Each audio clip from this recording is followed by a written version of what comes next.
Les Mexicains élisent leur président, le candidat de gauche, AMLO, favori promettant un changement radical. Le candidat de gauche Andrés Manuel López Obrador espère marquer l'histoire ce dimanche et obtenir une large victoire à l'élection présidentielle mexicaine, où il fait figure de favori. Ce sera un événement historique, la victoire de tout un peuple face à l'immoralité et la décadence de ces derniers temps, a-t-il lancé à ses partisans lors de son dernier meeting de campagne dans l'emblématique Stade Azteca de Mexico. À 64 ans, AMLO, comme le surnomment les Mexicains, d'après ses initiales, se présente comme le candidat anti-système et anti-corruption. Voulant chasser la mafia du pouvoir, après de précédents échecs, il est cette fois crédité de plus de 20 points d'avance dans les sondages sur ses adversaires des partis traditionnels. Ricardo Anaya à la tête d'une coalition de droite et de gauche à la présidentielle mexicaine, à Mexico, le 27 juin 2018. Copyright AFP, Ulises Ruiz derrière lui, le jeune conservateur Ricardo Anaya vante sa « modernité » à la tête d'une coalition de droite et de gauche, formée par le PAN, le PRD et le Movimiento Ciudadano. Il devance José Antonio Meade du Parti révolutionnaire institutionnel, PRI, droite, un indépendant choisi par le parti au pouvoir, qui figure en troisième position. Nous avons testé le PRI et le PAN et c'était un désastre. Le moment est venu de changer, c'est l'heure du Morena, Movimiento Regeneración Nacional, Mouvement de Régénérescence Nationale, NDLR, le parti de López Obrador, juge Carlos Miguel Salinas, un instructeur d'éducation physique de 26 ans. López Obrador a su capitaliser sur le ras-le-bol des Mexicains après un mandat de Peña Nieto marqué par la corruption et des violations des droits de l'homme. Si les pronostics se confirment, les élections de ce dimanche marqueront un tournant dans la vie politique mexicaine. Certains comparent ce tournant à un tremblement de terre, d'autres considèrent qu'il s'agit d'un changement structurel. Ce qui est sûr c'est que le système des partis traditionnels s'est vu ébranlé par la poussée du Morena, analyse Duncan Wood, directeur de l'Institut du Mexique au Centre Woodrow Wilson. En plus du mandat présidentiel, les quelques 89 millions d'électeurs mexicains devront renouveler plus de 18 000 mandats, dont les sièges de 500 députés et 128 sénateurs, ainsi que de nombreux postes régionaux ou locaux.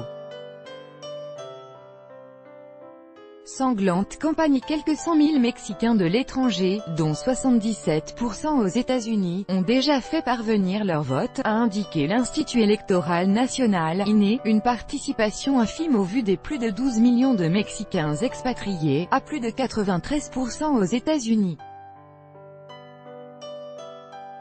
La campagne électorale aura été la plus sanglante de l'histoire du Mexique, avec au moins 136 assassinats d'hommes politiques, dont 48 candidats ou pré-candidats, selon le cabinet d'études Intellect. Un nombre beaucoup plus élevé que lors de la campagne de 2012, où 9 politiciens et un candidat avaient été tués. La violence est telle que beaucoup de Mexicains craignent de se rendre aux urnes. Nous ne savons pas si nous allons en revenir vivants, s'inquiète Margarita Rodarte, une femme de Ciudad Juárez Nord, l'une des villes les plus violentes du pays. La lutte contre la violence et la corruption est au cœur des priorités d'AMLO. L'ancien maire de Mexico, 2000 à 2005, promet de faire reculer la pauvreté qui alimente les cartels et veut combattre la corruption pour financer des programmes sociaux. Sa proposition d'offrir une amnistie aux petits délinquants travaillant pour les cartels a déclenché une vive polémique. Amnistie ne veut pas dire impunité, s'est-il défendu. Il propose un « gouvernement austère, sans luxe ni privilège qui réduira de jusqu'à 50% les salaires des hauts fonctionnaires, y compris le sien, et promet de transformer en centre culturel la résidence présidentielle de Los Pinos, hantée, selon lui à cause des mauvaises ondes. De nombreux Mexicains et analystes critiquent cependant son manque de propositions concrètes, et sa rhétorique populiste, craignant qu'il n'entraîne le pays sur la voie du Venezuela.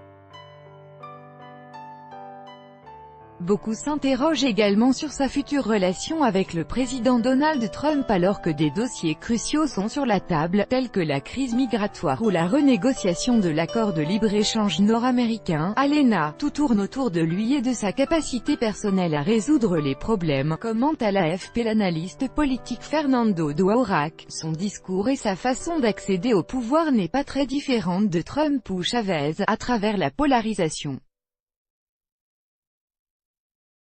Malheureusement, López Obrador pourrait aussi exercer le pouvoir à travers ce type de discours, poursuit-il.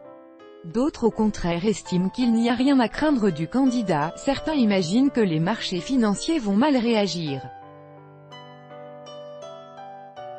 C'est absurde, c'est une campagne politique pour générer de la peur, soutient à l'AFP Roy Campos, de l'institut de sondage Mitofsky. Nous pensons que malgré les grands titres alarmants, l'économie mexicaine connaîtra de bons résultats la première année de la présidence d'AMLO, anticipe un rapport de Capital Economics.